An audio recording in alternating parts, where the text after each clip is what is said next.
इतना जरूर कहूँगा कि देश का जो माहौल है वो ख़राब किया जा रहा है, जो नहीं होना चाहिए। यहाँ भाई भाई में लड़ाई, यहाँ नफरत बड़े पैमाने पे हो रहा है। आप गुजरात चले जाइए, अल्पसंख्यक आईडी छिपाता है अपना, इतना नफरत लोग करते हैं, भाई भाई से नफरत करने लगे हैं। यहाँ तक कि रंगों में भी नफरत कर रहे हैं, कलर में भी आप बांट रहे हैं लोगों को, हवा में बांट रहे हैं, बिजली में भी। देखिए अभी हमारे क्षेत्र में एक अल्पसंख्यक के यहाँ बिजली काट दिया क्योंकि वो मुस्लिम था।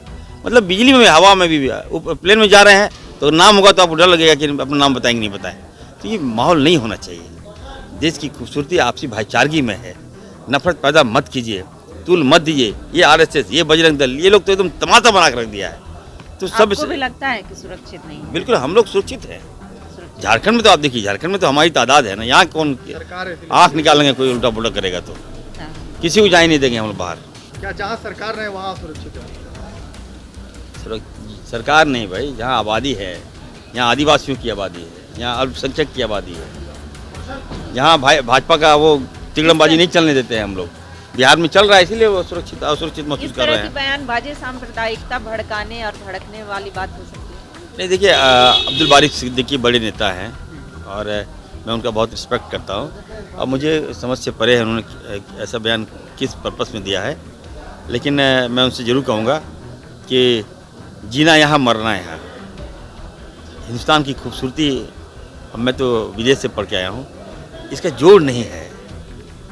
यहाँ जो मिसाल है लोग दूसरे देशों में पेश करते हैं हम लोग। देखिए, हम लोग तो देश के नागरिक हैं। अगर कुछ यहाँ पे हम लोग अपना समाज में अपना योगदान दे सकते हैं, कुछ अपना चीज़ों को ठीक भी करना है और इन चीज़ों के साथ भी रहना है। हम लोग यहीं के जन्म लिए हैं और अगर यहाँ के लोगों को सेवा नहीं दे पाए और हम भी बाहर चले जाए तो ये कोई विकल्प नहीं है। और वो किस आलोक में बोले हैं, क्या सोच के बोले हैं, ये मुझे नहीं पता। आपको लग रहा है माहौल देश का ठीक नहीं है, बच्चे विदेश में बच जाए हमारे वो इसलिए बोल रहे हैं क्योंकि यहाँ युवाओं को भटकाया जा रहा है। युवाओं को देखिए, आप सोशल मीडिया खोल के देखिए, आप फेसबुक खोल के देखिए, ट्विटर खोल के देखिए, लोग एक दूसरे से आइडियाज़ लेने के मंशे से सोशल मीडिया यूज़ नहीं करते। एक दूसरे से लड़ने के लिए फेसबुक, ट्विटर, सारा ये प्लेटफॉर्म यूज़ करते हैं।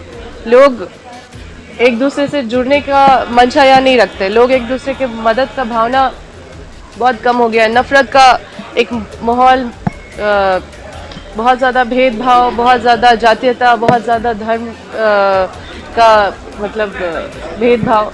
तो इन सब माहौल में लोगों का विकास नहीं हो पाएगा। आम आदमी से पिसते हैं। युवा हमेशा अपना भविष्य देखता है, लेकिन युवाओं को जब उनका वोटिंग राइट्स मिलता है उस समय वो इतने भटका दिए जाते हैं। देखिए, ये अब्दुल वारिस सिद्दीकी और उस समुदाय से जुड़े हुए सारे लोग, ये सारे लोग खाएंगे भारत का और गाएंगे दूसरे जगह का। ये सारे के सारे कभी भारतीय हो नहीं सकते भैया, कितना भी कह लीजिए। ये गंगा जमुनी तहजीब, गंगा जमुनी तहजीब सिर्फ हिंदुओं के लिए है क्या? ये भारत माता की जय नहीं बोलेंगे, ये वंदे मातरम गाना नहीं गाएंगे। ये सारे के सारे एक सुनियोजित षड्यंत्र के तहत काम कर रहे हैं और उस टूल किट का हिस्सा मुझे लगता है कि अब्दुल वारिस सिद्दीकी भी बन गए हैं। भैया देखिए, बात साफ है, भारत में रहते हो, भारत में खाते हो और भारत का जगह छेकते हो से समझिएगा उनका मामला। और गीत गाओगे पाकिस्तान का वरफ का, भारत में रहना है भैया, रहिए ठीक से। अभी योगी जी का राज है और मोदी जी का राज है, इनको डर लग रहा है। ये टुकड़े टुकड़े ये करेंगे और डर इनको लग रहा है। भैया देखो, भारत में रहना है तो भारत माता भी कहना होगा, भारत को माँ समझना होगा, वंदे मातरम गीत भी गाना होगा। अन्यथा आप सोच रहे हैं तो ठीक ही है। कम से कम हम लोग यही सोचेंगे कि आपके कितने बच्चे हैं मुझे नहीं पता, भगवान से ही मनाते हैं कि आप बाहर ही चल जाए तो कुछ तो जनसंख्या कम होगा। अच्छा, पठान सिनेमा का गाना देखे हैं कि नहीं? नया वाला गाना रंगों में नफरत फैला रही है, लिखा है। हवा रंगों में नफरत फैला रही है बीजेपी। अरे भैया, बीजेपी हवा और रंगों में कोई नफरत नहीं फैलाती। बीजेपी का कहना है कि भैया भारत में रहने वाले सारे लोग भारतीय हैं, तो आपको भारतीयता का बोध होना चाहिए, राष्ट्रीयता का बोध होना चाहिए, इस राष्ट्र के लिए समर्पित होकर कार्य करना चाहिए। लेकिन आप जिस प्रकार से मस्जिदों और मदरसों में नफरत की बात सिखाते हैं, नफरत करना सिखाते हैं, ये आपका काम है। आप कितना भी बोल लीजिए, जब आपके ऊपर पड़ेगा तो गंगा तहजीब की बात करते हो। ये गंगा तहजीब सिर्फ हिंदुओं के लिए है, उनके लिए नहीं है। इसलिए ये सारे के सारे जो है ना, ये सब टुकड़े टुकड़े गैंग वाले लोग जो भारत को कमज़ोर करना चाहते हैं।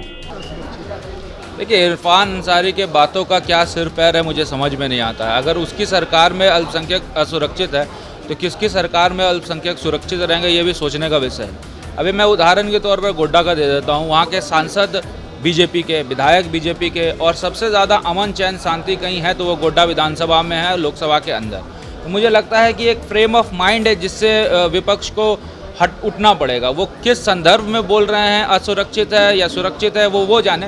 लेकिन मुझे लगता है कि क्योंकि प्रशासन का, पुलिस का कंट्रोल राज्य सरकार पे होता है, और राज्य सरकार अगर काम ठीक से नहीं करती है तो असुरक्षा का भावना निश्चित तौर पर उत्पन्न होता है। तो मुझे कहीं ना कहीं लगता है राज्य सरकार डिलीवर नहीं कर पा रही है, सिर्फ अल्पसंख्यक को वोट बैंक की तरह देख रही है, जो काफ़ी दुर्भाग्यपूर्ण है।